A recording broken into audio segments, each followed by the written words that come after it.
iddiaları əsassız hesab eləmirəm.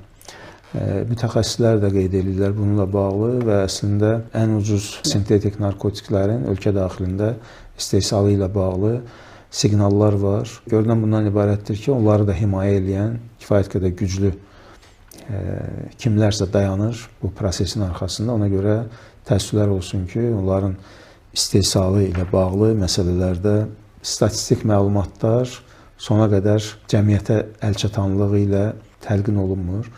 Amma istənilən halda bu fakt var və bu faktların qarşısına alınması təbii ki, yenə də qeyd edirəm, hüquq mühafizə orqanlarının üzərinə çox böyük məsuliyyət qoyur. Bir mənalı olaraq ölkə daxilində də mən iddia edirəm ki, o sintetik vasitələrin istehsalı ilə bağlı müəyyən qruplar iştirak edirlər. Hətta belə siqnallar da vardı ki, Cənubda həmin prosesdə iştirak edən, onları istehsal edən ayrı-ayrı mütəxəssislər, dırnaqarası mütəxəssislər gəlib burada əyləşibdilər, burada istehsalla məşğuldurlar ki, daha təhlükəsiz bir tərəfdən baxanda sərhəd keçmir və digər tərəfdən də daha ucuz həmin o vasitələri əldə etmək mümkündür deyə onların ölkə daxilində hansısa görünür gizli məkanlarda istehsalı ilə məşğul olurlar. Bu məkanlar da mütləq mənada tapılmalı və onlar təcrid edilməlidirlər ki, ölkə daxilində ən azından bu prosesin qarşısı alınmış olsun.